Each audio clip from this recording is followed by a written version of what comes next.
Good evening. I hope all of you are well and staying safe and healthy and sane in this time. As you know, this week we're starting new instruction. And so I've put together some new resources in our Canvas course to support you with this. As always, I'm open to suggestions and any feedback, anything that you're doing that works and you want to share so that I can help other people or you can help other people, just let me know. If you go to our landing page for world language, you'll see that I've changed our office hours to Teams. We're now using Microsoft Teams. So all you have to do is click on the link here that says Team. It's going to ask you to open Microsoft Teams or download the Mac app, and then you'll see me in a meeting and you can just join the meeting. I'll log in about 5 minutes before office hours are supposed to begin. If you're interested in support and resources for what we're calling phase 3, which is new content, you'll enter it here. I've created a new document that's linked here. I've also linked to the NCDPI Teaching World Language Remotely site that has resources. And I've got the Google folder here that we've been dropping resources into starting 2 weeks ago. I've set my mini lessons up the same way I did last week, where I start with a launch, explore, and summarize, which I'm going to talk about in a minute. If you click this link here, it's going to take you to this resource that I've made. So what I did was I went through and I only did the novice standards because they just scaffold and build on each other for intermediate and advanced. So I figured this would give you the basic gist of it, and then you could follow it if you're using the intermediate standards or the advanced standards. So I broke them down in what I would consider to be focus standards right now. And this isn't the end all be all, and you don't have to follow this. But as I went through your standards, I pulled out the ones that focused primarily on speaking, writing, reading, listening, and using the language with proper conventions. Because right now in this online environment, we know we're not going to be able to do a lot of the things that we were able to do in our classroom. We don't have the time to work with students like we had before, since we're doing 3 mini lessons and 20 to 30 minutes a day. So thinking about that, I pulled out a few of these standards that I would highlight if I was teaching this class. And then what I've done is I've put some possible texts that students could use here. So articles in Spanish from Newsela. Again, you can find the ones that are in Spanish. They can be about anything really. And Newsela's got a lot of different articles, but you can just search for Spanish articles and then you can play with the Lexile level and drop it down to the lowest level or more advanced level, depending on where your students are.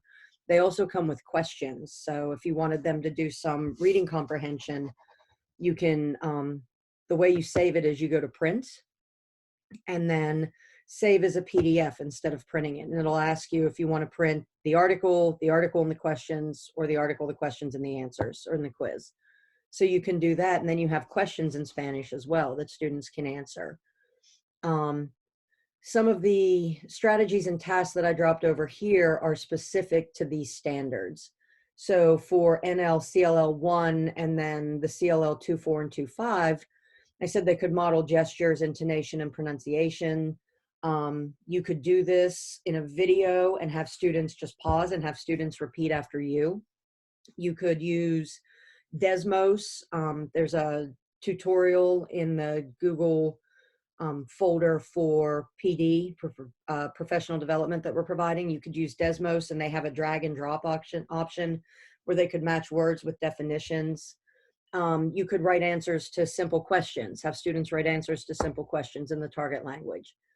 Some of the other things that you could have them do: write a news or weather report using appropriate vocabulary. They could record themselves reading it.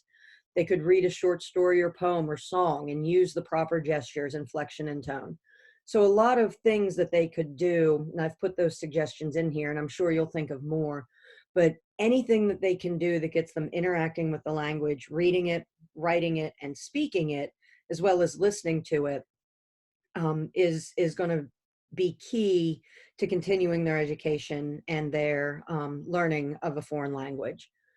Down here's a table that I've set up. It's the template that I use for 2 weeks for mini lessons online. It's simple but very effective for online instruction. launch, explore, summarize, or synthesize. So you start with something that grabs their attention or activates their background knowledge. I use that video on reflexive verbs, the song from Senor Jordan last week, to launch the lesson into reflexive verbs just to get the kids thinking about them. And then when they explore, get them engaging with different text from the discipline, whether it's a short story, a poem, a news article, something you've written yourself, or something that you're reading to them that they're hearing in the target language. And then for that summarize and synthesize piece, this is where they're demonstrating mastery on what you've taught them. So they could be speaking into a microphone and sending that to you. They could be writing answers to questions, different things like that. Now, this table here is not subject specific. So you'll see something like perform an exercise and record it.